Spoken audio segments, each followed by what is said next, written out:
बस चलिए नया चैप्टर स्टार्ट करते हैं। नए चैप्टर का नाम है पीरियोडिक क्लासिफिकेशन ऑफ एलिमेंट्स। ठीक है, इससे पहले डिस्कस किया था हमने एटॉमिक स्ट्रक्चर के बारे में।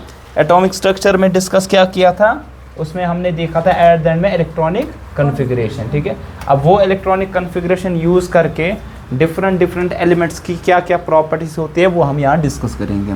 देखिए एलिमेंट्स को हम क्यों क्लासिफाई करते हैं, पहला सवाल यही है। सो वाई, तो पहला सवाल आपके पास ये आएगा, why do we classify elements. Elements को क्यों क्लासिफाई किया जाता है? आप में से कोई बोल सकता है कि क्यों एलिमेंट्स को क्लासिफाई किया जाता है? द रीज़न इज़ कि देखिए हमारे पास इससे पहले अगर आप देखो एट प्रेजेंट कितने एलिमेंट्स हैं, 118। ठीक है ना, तो पहले अगर आप देखोगे टोटल 31 एलिमेंट्स थे। ठीक है, फिर ये बढ़कर चले गए 63 एलिमेंट्स। ठीक है, फिर से बढ़कर चले गए अप टू 114 एलिमेंट्स। ठीक है, फिर बढ़कर चले गए अभी एट प्रेजेंट कितने, 118 एलिमेंट्स आपके पास है।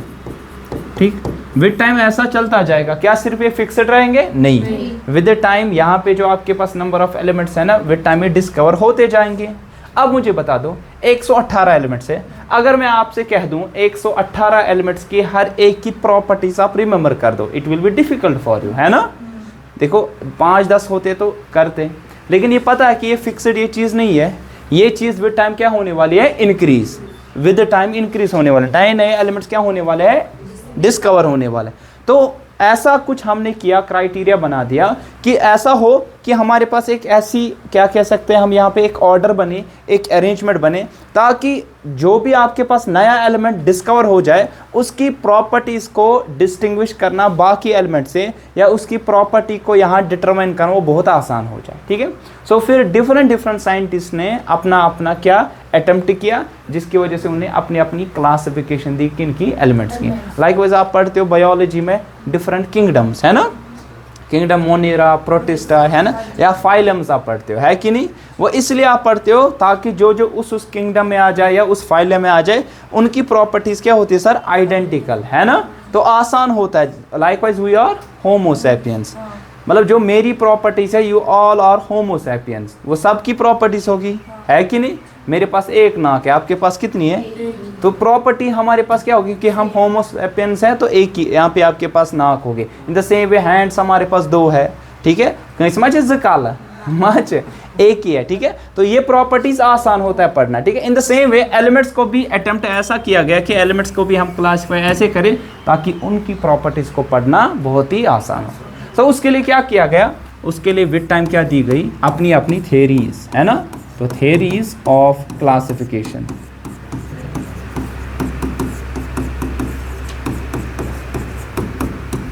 ठीक है, देखिए अभी विद टाइम आपको पता है मॉडर्न पीरियोडिक टेबल हमारे पास चल रहा है। ठीक है, यहाँ पढ़ेंगे पहले हिस्ट्री इसकी। मॉडर्न पीरियोडिक टेबल में आपने पढ़ा होगा देयर आर 18 ग्रुप्स, है ना। लाइकवाइज एक ग्रुप आपको मालूम होगा, लिथियम, सोडियम, पोटेशियम, है ना, रुबीडियम, सीजियम और फ्रेंशियम, इनको कहते हैं अल्कली मेटल्स, है ना सर। आपने बोला है कि जो लिथियम है ना सर, लिथियम की प्रॉपर्टीज वही है जो कि सोडियम की है, सोडियम की प्रॉपर्टीज वही है जो कि रुबीडियम की। तो फिर से रिपीट हो रही है लिथियम की प्रॉपर्टी सोडियम पे, सोडियम की कहाँ पे रिपीट हो रही है, पोटेशियम, फिर रुबीडियम, सीजियम, फ्रेंशियम। तो मुझे आसान हुआ इन सारे एलिमेंट्स की प्रॉपर्टीज को रिमेंबर करना। अलग अलग से मुझे लिथियम, सोडियम, पोटेशियम, रुबीडियम इनकी प्रॉपर्टीज को रिमेंबर नहीं करना है। For example if it is a metal, it's also a metal, रखा मैंने इसमें।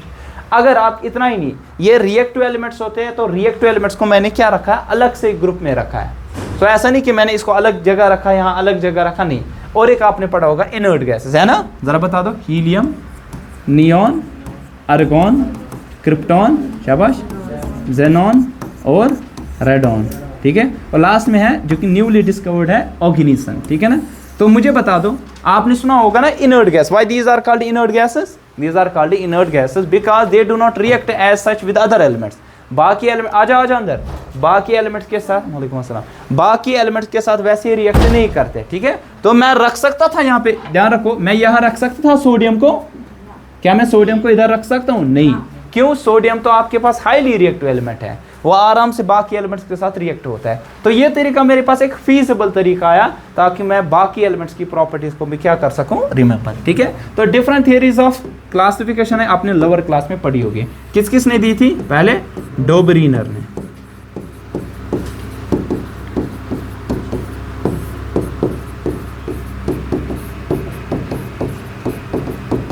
फिर किसने दी थी? न्यूलैंड ने,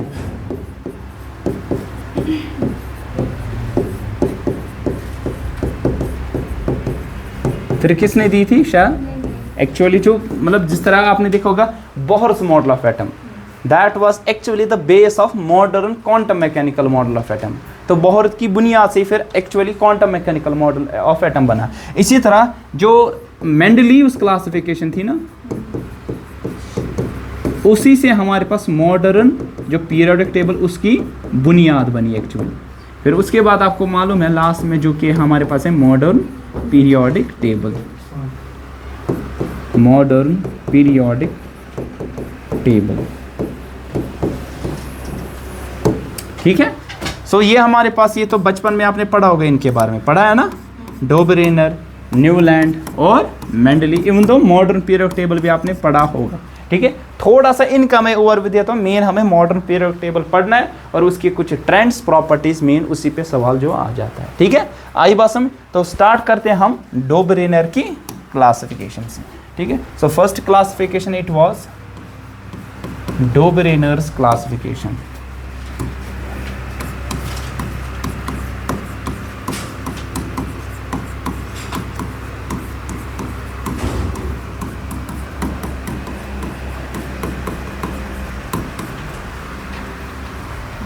सो क्या थी डोबरेनर्स की क्लासिफिकेशन? कोई बोल सकता है आप में से?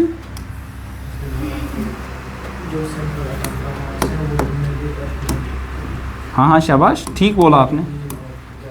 देखिए, Dobereiner it was nearly in 19th century, मतलब starting 19th century. You know कहाँ से स्टार्ट होती है? 1801 से लेकर 1899। ठीक है ना, सो ये 19th सेंचुरी आती है। ठीक है, सो नियर अबाउट आज से कितने साल, आज से कितने साल पहले? 225 ईयर्स बिफोर, तब पहला अटेम्प्ट था क्लासिफिकेशन का। आज इस साइड से रोक, ये है ना चेयर। आज से नियर अबाउट 200+ ईयर पहले पहला अटेम्प्ट था किसका? क्लासिफिकेशन का। ठीक है ना, अब ये क्लासिफिकेशन पहले किसने दी थी? सर डोबरेनर ने। 10th क्लास 9th क्लास में कम से कम पढ़ा होगा इसके बारे में। तो ये क्लासिफिकेशन किस बेस्ड पे थी? इट वाज बेस्ड, किस पे बेस्ड थी? इसने बेस क्या बनाई? इसने अरेंज किया एलिमेंट्स को इन increasing order of their atomic mass. Arranged elements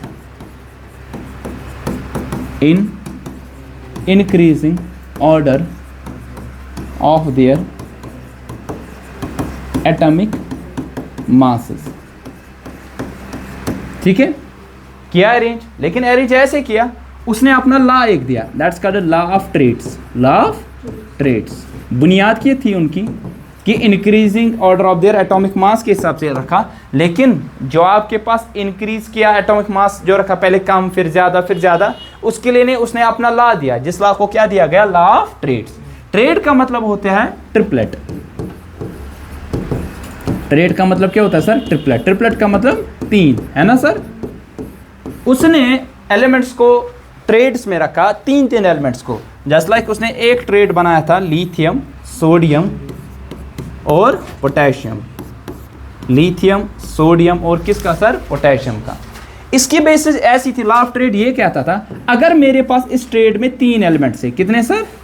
3 elements है। मान लीजिए ए, दूसरा है बी और तीसरा कौन सा है? सी। इसने बोला जो एटॉमिक मास होगा ना बी का, that will be the mean of the extremes. Mean का मतलब अरिथमेटिक में a + c divided by 2, simply. Just like उसने सक्सेसफुली बोला था किसका? लिथियम का। लिथियम का जिस तरह 23 है, पोटेशियम का जिस तरह 39। फिर अगर कैलकुलेट करें किसका? सोडियम, क्या आ जाएगा? 23 + 39 डिवाइडेड बाई 2, वही तो है ना बेसिस। तो बेसिस ये है कि आपके पास बीच वाले का जो एटॉमिक मास आ जाएगा ना, वो एक्सट्रीम्स का एटॉमिक मास का मीन आ जाएगा। एक्सट्रीम मतलब जो एंड में 2 है। तो करो 23 + 39 डिवाइडेड बाई 2, कितना आएगा? नियर अबाउट सॉरी गलती होगी, हाँ हाँ यस यस यस, सही सही है, ये है 7 और ये आ जाएगा 7, ठीक है ना। 7 + 39 इज 46, 46/2 इज 23। तो यही तो है ना लिथियम का एटॉमिक मास। तो हर किसी का जरूरी नहीं कि एग्जैक्टली आया, क्लोज टू दिस, ठीक है ना, इसका क्लोज इससे आ जाए, ठीक है। सिमिलरली उसने दिया था किसका, शाबाश, क्लोरीन का, शाबाश, ब्रोमीन का, और किसका दिया था सर, आयोडीन का, ठीक है ना। सो इन दोनों का जो मीन आ जाएगा वो किसके एटॉमिक मास के बराबर आ जाएगा, वो ब्रोमीन, मतलब chlorine plus iodine divided by 2। Similarly और एक किसने ट्रेड दिया था, ठीक है ना। तो he could give successfully only 3 triads. तो मतलब this law was applicable to limited elements, जो तब क्या हुए थे सर, डिस्कवर हुए थे। लेकिन आने वाले वक्त में जो डिफरेंट आपके पास क्या थे, एलिमेंट्स डिस्कवर हुए, उनके लिए ये लॉ एप्लीकेबल नहीं था। That was his biggest limitation, ठीक है। तो और एक ट्रेड था, व्हाट वाज दैट ट्रेड, बताओ मनान। कैल्शियम, स्ट्रोंशियम और बेरियम, है ना। सो बेरियम का क्या, स्ट्रोंशियम क्या क्या आ जाएगा, बोलो, आ जाएगा ना इसका, इन दोनों का एक्सट्रीम Ca प्लस इसका डिवाइडेड बाय 2 आ जाए, ठीक है। सो अब इसकी क्या आई sir, biggest limitation. So what was limitation, बता दो। सो लिमिटेशन क्या थी, लिमिटेशन थी it was applicable to limited elements, applicable to limited elements. कौन से एलिमेंट जो तब क्या हुए थे सर, डिस्कवर, नियरली तब थे आई थिंक नियर अबाउट 30+, ठीक है ना। इतने एलिमेंट्स वहाँ पे आई थिंक 23 तब डिस्कवर थे, ठीक है। और कितने ट्रेड से सक्सेसफुली दे पाया, ओनली 3, लिथियम, सोडियम, पोटेशियम का, क्लोरीन, ब्रोमीन, आयोडीन, है ना, कैल्शियम, स्ट्रोंशियम और बेरियम का दे पाए, ठीक है ना। सो आने वाले वक्त में जो एलिमेंट डिस्कवर हुए उनके लिए ये लॉ एप्लीकेबल नहीं था, ठीक है। ये बात है सब, तो सिंपल है। पहली क्लासिफिकेशन किसने दी, डोबरेनर ने, ठीक है ना। तो डोबरेनर की क्लासिफिकेशन ऐसी थी, इसने एलिमेंट्स को क्या किया, कैसे अरेंजमेंट किया, इनका क्लासिफाई कैसे किया, increasing order of their atomic मास, पहले कम, ज्यादा, फिर ज्यादा। लेकिन कैसा वो ऑर्डर था, ऑर्डर ऐसा था कि बीच वाला एलिमेंट जो है ना, उसका जो मास होगा ना, वो एक्सट्रीम्स के मास के मीन के बराबर, अरिथमेटिक मीन।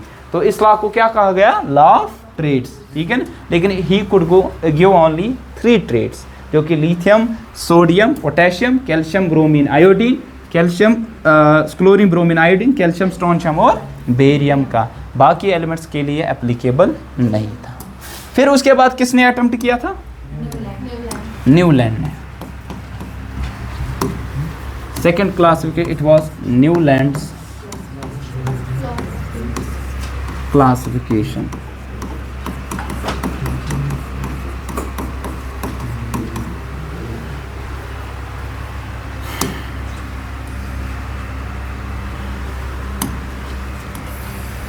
सो बोलो, इट वॉज न्यूलैंड जिसने दिया था। डिनो कि न्यूलैंड कौन था, आपको मालूम है ये कौन था, कौन था, म्यूजिशियन, है ना, म्यूजिक कंपोजर ना आसान, है ना, ये म्यूजिशियन था। सो ये भी इस फील्ड में घुस गया और अपना एक ला दिया, ठीक है। सो इसकी क्लासिफिकेशन क्या थी, इसने भी क्या किया, ही ऑल्सो अरेंज्ड एलिमेंट्स, हाँ एग्जैक्टली, इन इंक्रीजिंग, शाबाश, order of their atomic masses.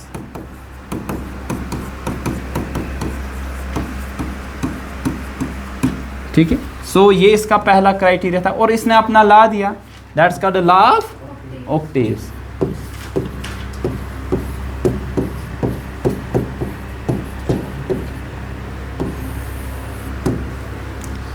What was law of octaves? This law states that कि इसने ये बोला कि the properties of every 8th element it is similar to that of the first element। मतलब कि जो property किसी भी एलिमेंट की है ना, it is repeated at an interval equal to the difference is 8 elements, ठीक है। After every 8th element वहाँ पे इस एलिमेंट की प्रॉपर्टी क्या होती है सर, फिर से रिपीट हो रही है, ठीक है। लाइकवाइज उसने क्या दिया था, बता दो, शाबाश, lithium, beryllium, boron, carbon, nitrogen, oxygen, fluorine. फिर यहाँ पे क्या आया सर? सोडियम। फिर यहाँ पे क्या आया? Magnesium, aluminium, silicon, phosphorus, sulphur, है ना, क्लोरीन, है ना, पोटेशियम, है ना sir, calcium. But he could give only up to calcium तक ही उसने दी। देखो इसने बोला कि after every 8th element property क्या होती है सर? रिपीट। देखिए लिथियम कितने एलिमेंट्स मुझे ऐड करने हैं? 7 और, तो आ जाएगा 8th पे 1 2 3 4 5 6 7 और 8th एलिमेंट में फिर से किसकी रिपीट होगी? लिथियम। फिर से रिपीट कहाँ होगी? पोटेशियम। सिमिलरली बेरिलियम की कहाँ पे फिर से रिपीट होगी? बेरिलियम की फिर से रिपीट होगी मैग्नीशियम। फिर से कहाँ तक? कैल्शियम। सिमिलरली यहाँ पे अगर मैं देखूँ किसका? बोरॉन का। बोरॉन की कहाँ पे रिपीट होगी? It will be repeat at aluminium. Similarly up to so on. But he could give this classification. ये किन तक एप्लीकेबल था? अप टू कैल्शियम तक ही एप्लीकेबल था। ठीक है। सो what was this Newlands law of Octavius? The properties, the property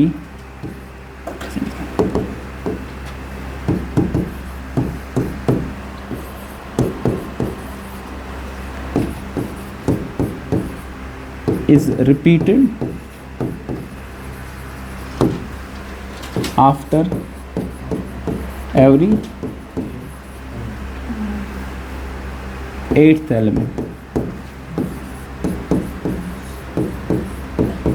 मतलब कि जो आपके पास फर्स्ट एलिमेंट है और जो आपके पास 8th वाला एलिमेंट आ जाएगा, इन दोनों की प्रॉपर्टी क्या आ जाएगी सर? वो सिमिलर आ जाएगी। और ये लॉ आपको पता है किस बेसिस पे था? Actually he was a musician. वहाँ पे आपको पता होगी वहाँ नोट्स होते हैं। नोट्स मीन्स ट्यून, ठीक है ना। आपने देखा होगा जो म्यूजिशियंस होते हैं उनके सामने एक पेपर होता है, ऐसा कुछ लिखा होता है ना, दीज आर द ट्यून्स। जिस तरह 8th ट्यून जो है ना, 8th ट्यून जो आपके पास होता है, it is similar to that of किससे? First tune. इसकी आवाज़ सिमिलर होती है, ऐसे आप समझ सकते हो। इन द सिमिलर मैनर में इसने ये भी बोला था कि नहीं, ऐसा इसलिए एलिमेंट्स के साथ भी होगा कि आपके पास एवरी 8th एलिमेंट की प्रॉपर्टी सिमिलर टू दैट होगी किसकी? फर्स्ट एलिमेंट की। ठीक है ना। The properties of every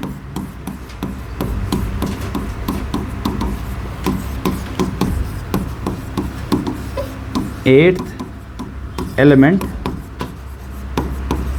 is similar to that of first element, right? It is repeated at every 8th element। ठीक है। बट ऑल्सो ये कहाँ पे था एप्लीकेबल? लिमिटेशन क्या थी? लिमिटेशन क्या थी इसकी? बोलो। Applicable up to calcium, up to calcium only. So it was hence discard. फिर इसको डिस्कार्ड किया गया। ठीक है। ये आई बात समझ? आसान है ना, ये सिंपल चीज़ है। फिर इसके बाद जो कि मेंडलीव की क्लासिफिकेशन आई, उससे पहले और एक आदमी आया था, उसने अपनी क्लासिफिकेशन दी। उसने एक ग्राफ ड्रा किया था जिसका नाम था लोथर मायर। उसने लोथर मायर्स कर्व डाली। उसने क्या किया? उसने एटॉमिक वॉल्यूम को यहाँ पे एटॉमिक वॉल्यूम्स किसके अगेंस्ट ड्रा किया? Versus atomic mass. ठीक है। और इसका करो कुछ ऐसा आया। क्या था करो? It was like that.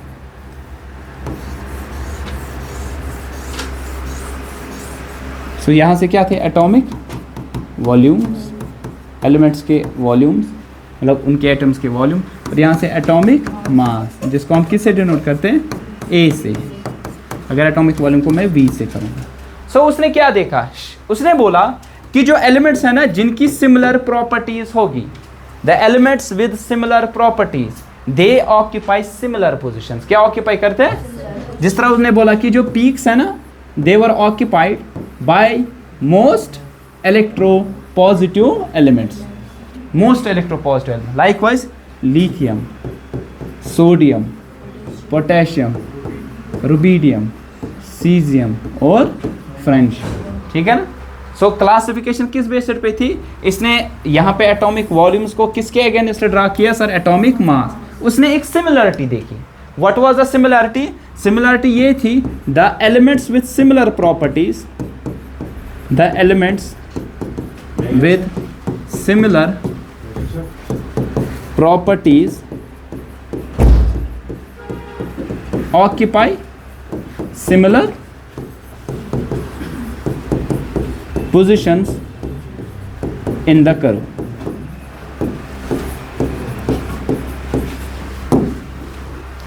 मतलब वो सारे एलिमेंट्स जिनकी क्या थी सर, सिमिलर प्रॉपर्टीज, कर्व में उनकी पोजीशन क्या थी सर, सिमिलर।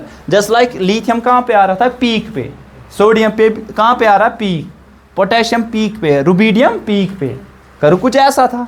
इसका मतलब यह है कि जो लिथियम की प्रॉपर्टी होगी ना, वही किसकी होगी, सोडियम, पोटेशियम जैसी, रुबीडियम जैसी, सीजियम जैसी और फ्रेंशियम जैसी। इस तरह जो आपके पास डिक्रीजिंग कर्व में आ जाएगा ना, इसमें डिक्रीजिंग ऑर्डर में, वही यहाँ पे भी उस जो आएगा एलिमेंट, उसकी प्रॉपर्टी इस जैसी होगी, इसकी प्रॉपर्टी इस जैसी होगी, इसकी प्रॉपर्टी इस जैसी, इस तरह अप टू सो ऑन। और जो बॉटम ऑक्यूपाई करेंगे उनकी प्रॉपर्टीज भी क्या होगी सर, सिमिलर होगी आपस में। ठीक है, सो ये किसने बोला था, लोथर मायर्स। कभी कभार पूछा जा सकता है 1 मार्क्स का सवाल आपको कि लोथर मायर्स कर्व क्या शो करता है। लोथर मायर्स कर्व उसने क्या किया, एटॉमिक वॉल्यूम जो है ना डिफरेंट एलिमेंट्स के एटम्स का, उसको किसके अगेंस्ट ड्रा किया यहाँ पे sir, against the atomic mass, and the curve was such that the elements with similar properties they occupy similar positions in the curve. Simple.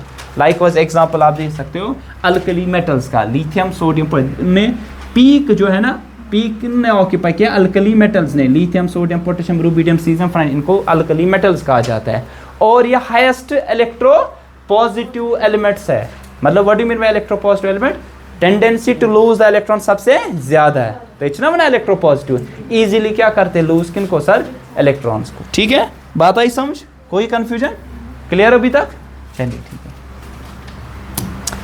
So first classification हमने पढ़ी थी किसकी सर, दैट वाज डो बेरेनर की first classification. और हमने बोला भी क्यों हम क्लासिफाई करते हैं एलिमेंट्स को। पहली क्लासिफिकेशन किसने दी थी सर, डो बेरेनर ने दी थी। देन नेक्स्ट हमने पढ़ी किसने दी थी, न्यूलैंड। और इससे पहले कि हम मेंडलीव की तरफ जाते, हमने क्या पढ़ा सर, यहाँ पे आपके पास आया था लोथर मायर, जिसने अपनी कर्व दी, जिसको हम क्या कहते हैं, लोथर मायर्स कर्व थे। ठीक है, अब नेक्स्ट जो हमारे पास है दैट इज मेंडलीव्स क्लासिफिकेशन। इस पे ध्यान रखना अच्छे से, क्योंकि बेस जो बुनियाद बनी ना एक्चुअली मॉडर्न पीरियोडिक टेबल की, वो यही बनी।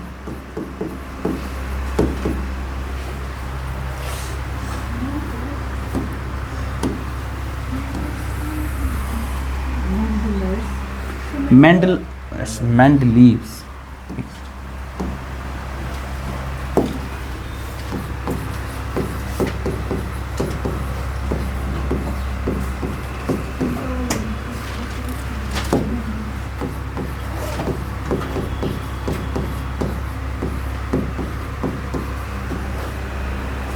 क्या हो गया,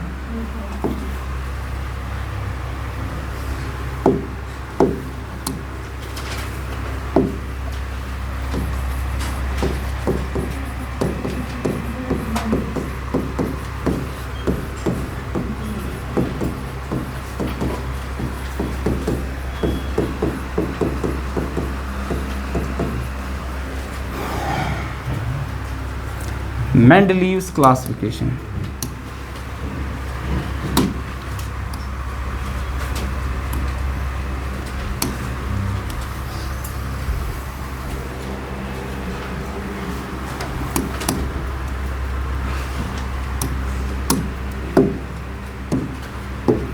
सो व्हाट वाज मेंडलीव्स क्लासिफिकेशन। हम कहेंगे जो एक्चुअली मॉडर्न पीरियोडिक टेबल की जो बुनियाद रही, मॉडर्न पीरियोडिक टेबल की जो क्या रही सर, बुनियाद, that was from the Mendeleev's periodic table. Just like आपको पता है इनके रोज आला हजर या पिरस काय तू ये नाम क्यों, हाँ, जस्ट लाइक आपको पता है कि क्वांटम मैकेनिकल मॉडल या पिरस केमस दूत,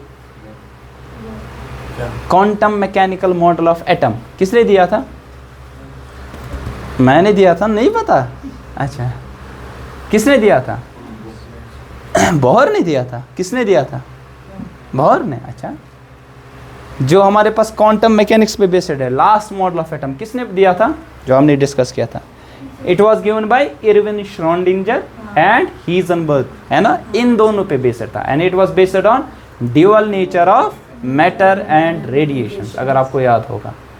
इसकी बुनियाद एक्चुअली अगर आप देखोगे बोहर से आई है ना। बोहर ने एक वाइडर वे में एक बोल्ड एक्चुअली क्लासिफिकेशन दी थी, सॉरी स्ट्रक्चर ऑफ एटम दिया था। इन द सेम वे जो हमारे पास है ना मॉडर्न पीरियोडिक टेबल, जो आप अभी देखते हो कि जो भी आप टेबल्स देखते हो कि ऐसे हमारे पास ग्रुप्स में और पीरियड्स में फिर ब्लॉक्स में आपको क्लासीफाई करके, इसकी बुनियाद एक्चुअली कहाँ से आई sir? It was from the Mendeleev's periodic table. तो जिसको ये समझ में आ जाएगा तो मॉडर्न पीरियोडिक टेबल तो बहुत आसान है उसके लिए समझना। So what was this classification? It was also based on increasing order of atomic masses. मतलब इसने एलिमेंट्स को कैसे क्लासिफाई किया था? He classified elements in increasing order of their atomic mass, मतलब पहले कम फिर ज़्यादा इस तरह टू सो ऑन। ठीक है ना, बात आई मेरी समझ? ठीक, अच्छा। अब इसकी क्लासिफिकेशन बेस्ड किस पे थी? इसने अपने एक लॉ दिया था जिस that was known as Mendeleev's periodic law. So what was this Mendeleev's periodic law? शाबाश Manan वन्यू।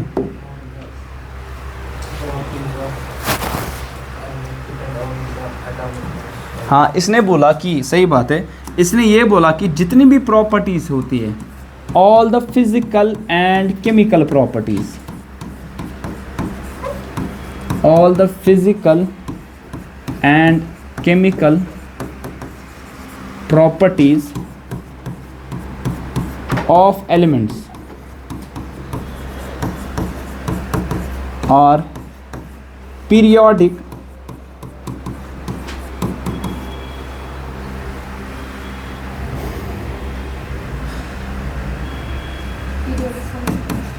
function of their atomic mass, atomic आ जाओ अंदर।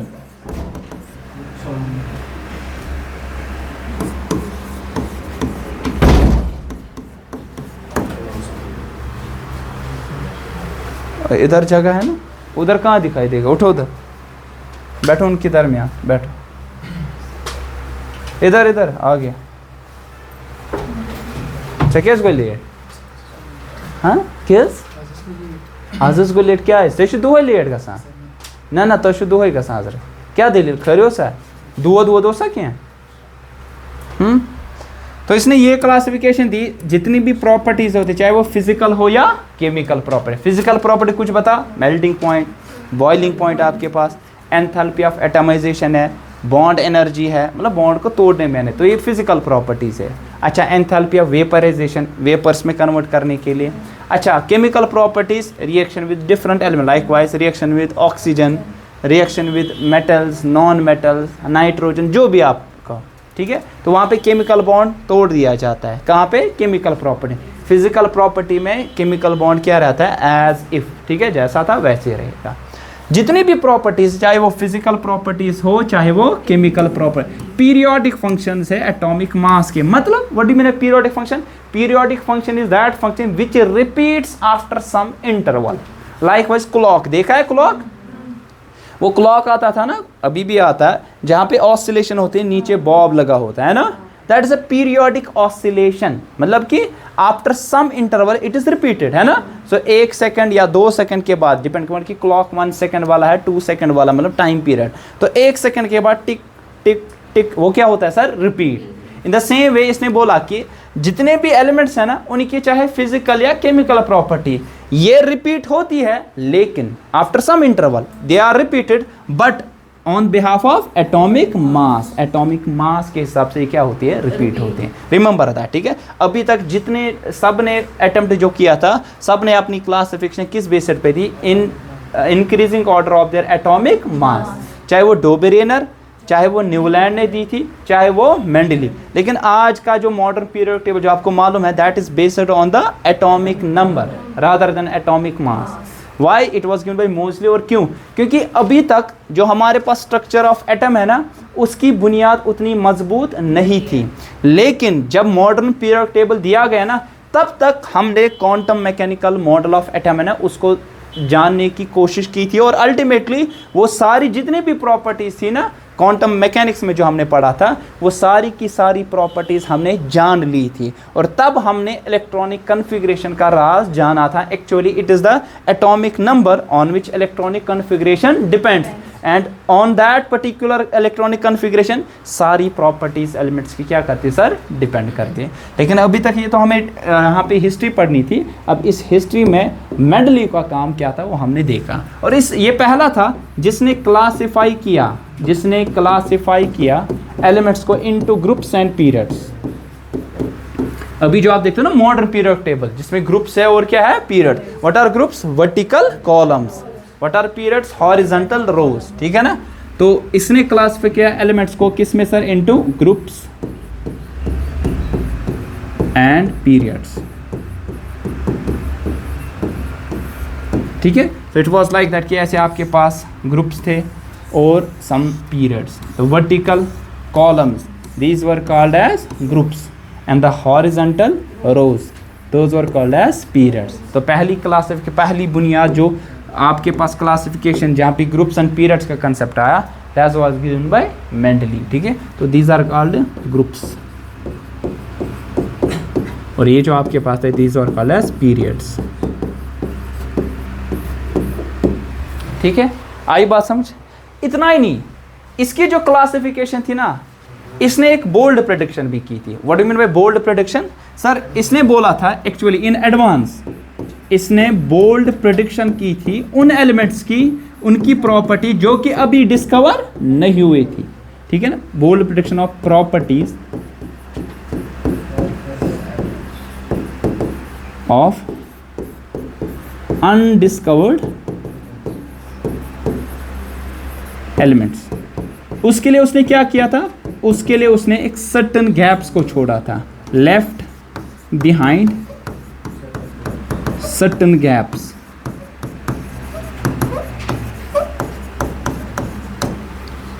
उसने खाली जगह छोड़ी थी, वो इसलिए इसने बोला कि ये एलिमेंट्स अभी डिस्कवर नहीं हुए, लेकिन जब ये एलिमेंट्स जो भी हो गए, जब ये डिस्कवर हो गए ना, ये बराबर इसी जगह क्या हो जाएंगे सर, फिट हो जाएंगे, ठीक है। लाइकवाइज मैं बता दूं, मान लीजिए यहाँ पे इसने, मान लीजिए यहाँ पे एक गैप इसने छोड़ी थी और यहाँ पे एक गैप इसने छोड़ी थी। फॉर एग्जांपल एक दो एलिमेंट्स थे, अगर आपको याद होगा लोअर क्लास में पढ़ा होगा, एक एल्युमिनियम के नीचे था, एक दूसरा सिलिकॉन के नीचे था, जिसने नाम दिया था इसका क्या, इक्का सिलिकॉन, इक्का एल्युमिनियम, और दूसरे का नाम क्या रखा था उसने, जो अभी डिस्कवर नहीं हुआ था, इक्का एल्युमिनियम और इक्का सिलिकॉन।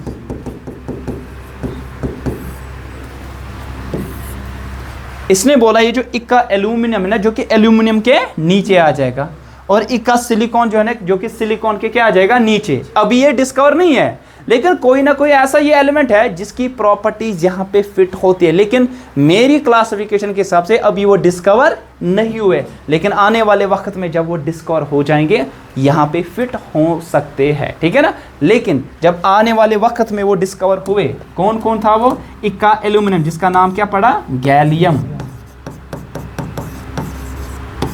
और जो इक्का सिलिकॉन जिसका नाम पड़ा जर्मेनियम। एग्जैक्टली जहां पे प्रिडिक्शन की थी किसने सर, मेंडलीव ने, बराबर वहीं पे क्या हो गए थे सर, वो फिट हो गए थे, ठीक है ना। डिस्कवर तो हुए लेकिन फिट हुए। फिट का मतलब इनकी प्रॉपर्टीज वही आई जो कि प्रिडिक्शन किसने की थी सर, मेंडलीव ने की थी। सो ये आपके पास यहाँ पे हम कह सकते हैं की पॉइंट था किसका, मेंडलीव्स क्लासिफिकेशन, एक बोल्ड प्रिडिक्शन की थी फ्यूचर एलिमेंट्स के रिलेटेड। बात आई समझ, कोई कंफ्यूजन, क्लियर, ठीक है। इतना ही नहीं, इसने दी थी फर्स्ट टाइम, इसने दी थी formula of simple oxides hydrides, simple oxides hydrides. मतलब ये यहाँ पे कहाँ की तरफ चला गया, बता दो, ये कौन सी प्रॉपर्टीज है, केमिकल प्रॉपर्टीज है ना, ऑक्साइड्स की फॉर्मूला, और तो दीज आर केमिकल प्रॉपर्टीज।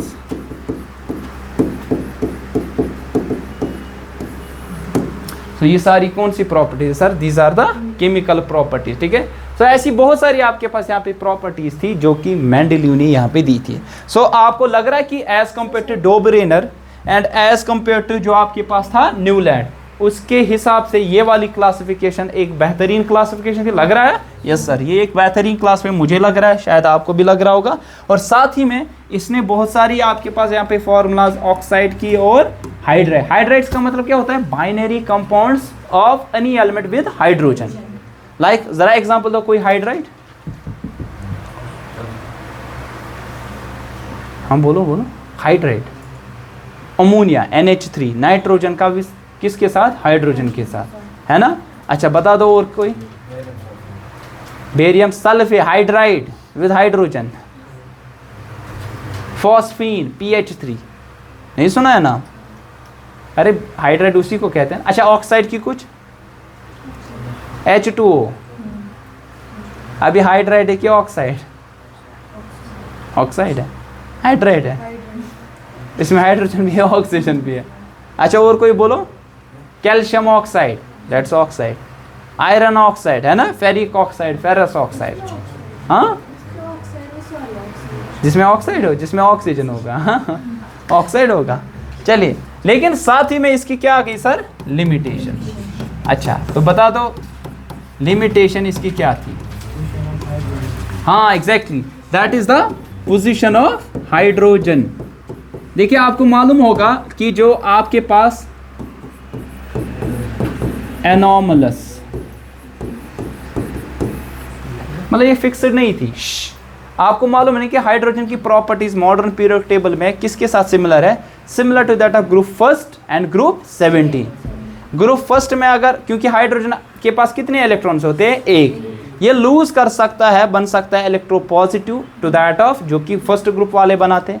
ये गेन कर सकता है, बनेगा इलेक्ट्रोनेगेटिव जो कि ग्रुप 17 वाले करते हैं। तो इसकी प्रॉपर्टी सिमिलर है इन दोनों से। तभी अगर आपने देखा होगा इसको हाइड्रोजन को क्या रखा गया है? अलग से रखा गया है।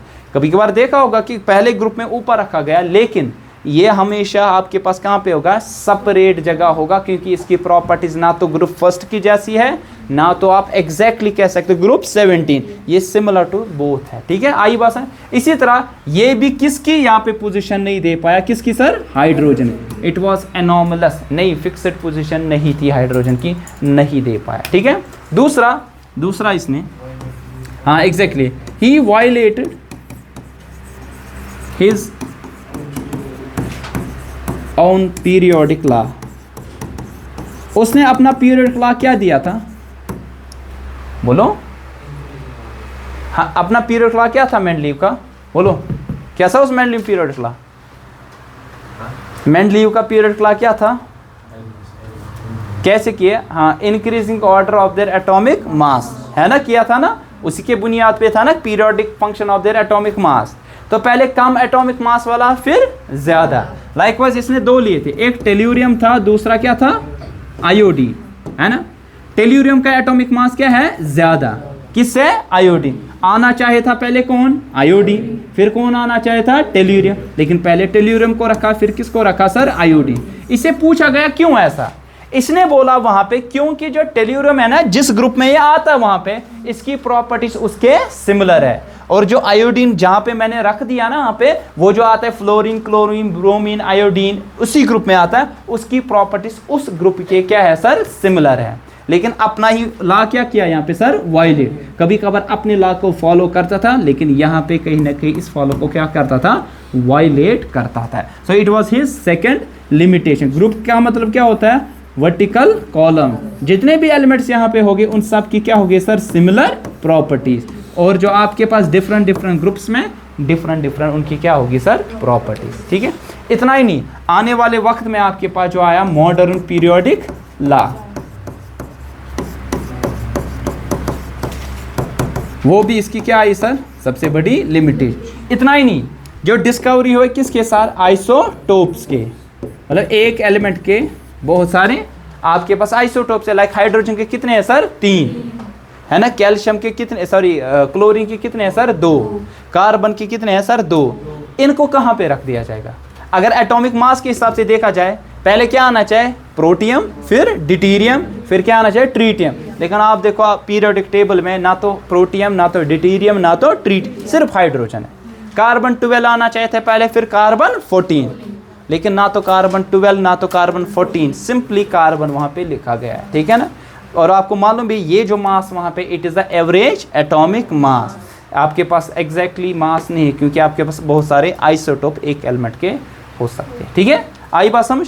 सो this was the Mendeleev's classification. Then afterwards कल देखेंगे इसमें किसका related to modern periodic table.